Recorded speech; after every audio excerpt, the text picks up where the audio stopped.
Hey folks, Triple Crown here, coming to you from Vancouver, British Columbia. This is a Operation J1 game summary, Global War 1939.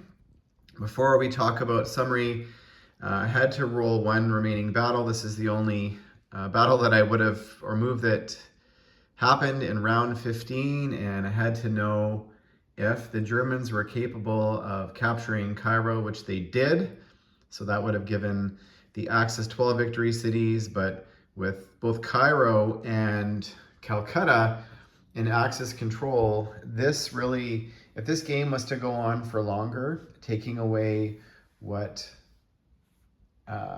his name?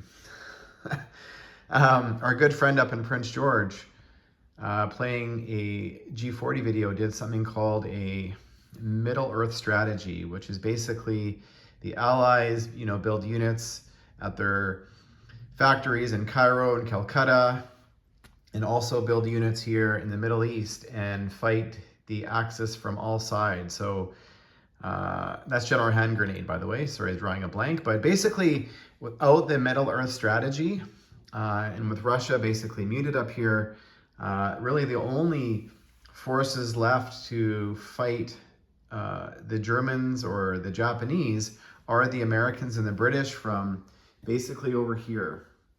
And the Americans over here, and the Australians from down here. And the KMT and the CCP are more just keeping the Japanese honest. So anyways, yeah, that's why this middle area of the board is so important for the Allies, particularly when in defending. So in a long game, for every game, this would make it very difficult for the Allies to ever recapture these territories.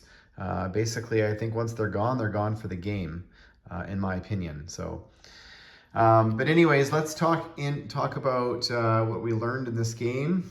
And we implemented a new rule for Mongolia and Russia and Japan. So if Russia declares war on Japan, the Mongolian forces are now frozen and 3 infantry are placed in Tokyo. And I like that. I think that's something we're going to keep.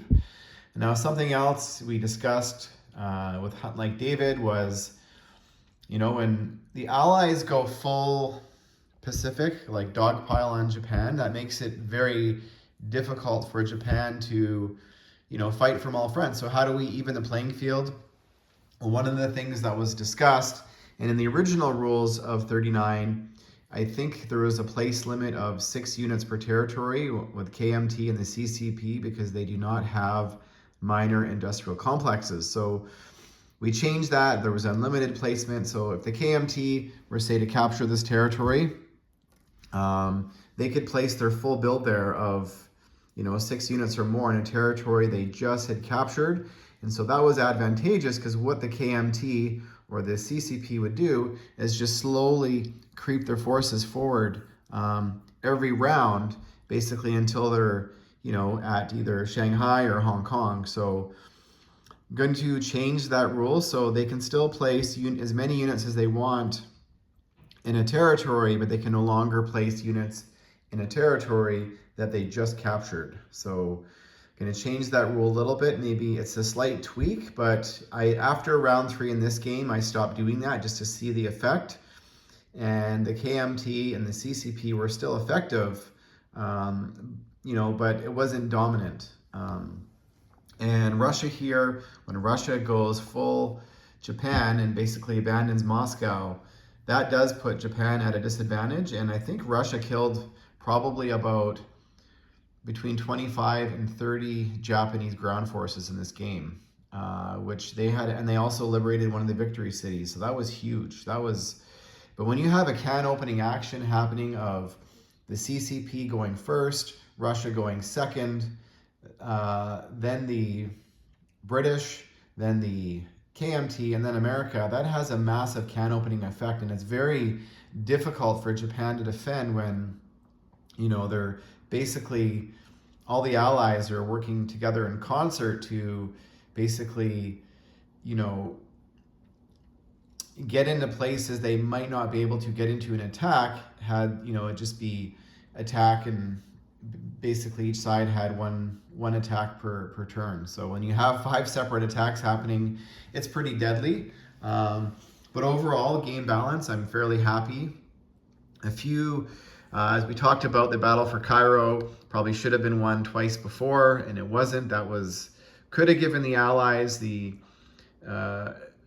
basically a nail in the coffin, so to speak, as the Italians definitely would have been pursuing this British and Anzac fleet here in the Pacific, and maybe they would have been able to land here in Calcutta, which would have allowed the Germans to maybe reinforce Singapore. So that could have been one victory city.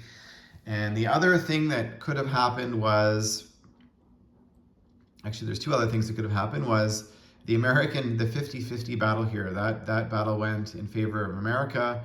So that scenario. Another scenario that Hunt Like David pointed out was, what if Germany had, all these bombers here because they weren't trying to liberate or capture Cairo?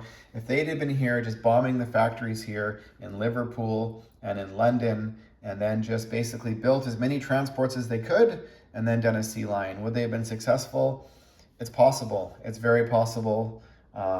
One of the other suggestions was upgrading the factory here in Stettin to a major, which would have given Germany 2 major factories where they would have been able to produce ground units and transports and sea units. Basically, then on the very next turn could go and attack London. So that is a very, that could have been a very viable strategy. I don't know why, looking back, this big massive fleet here that Germany, built basically did nothing. So could those resources have been spent somewhere else? Yeah, but playing solo was very tough when you know what the other side is doing. So, had this been a game where it's me versus another opponent or 2 other people playing, the game might have ended completely different. So, but I had a lot of fun, folks. It's been a while since I've rolled some dice and played 39. I have been monitoring YouTube and watching other channels like Hunt Like David and Hilltop Pillbox, and staying sort of current in what's going on. But for those of you who commented on the series or are new to follow, thanks for following our plan. Just in terms of what's happening in the future, is to release the next rule set and setup charts, which is version 8.1 we're currently working on. Still hoping to have some more games done and more feedback like this J1 strategy.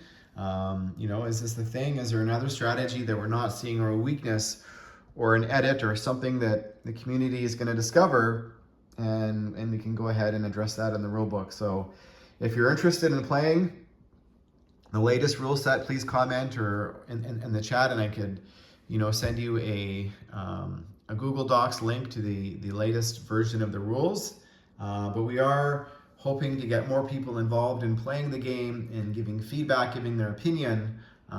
So when we release the final version of the rules, that it's a copy that, or a version that basically does not have any errors or requiring any further action taken in regards to an errata or rules update. So, but yeah, love this game. Don't know what's going to happen next, whether Hilltop's going to have a game or Hunt Like David or a YouTube game, but stay tuned, and thanks for watching, folks.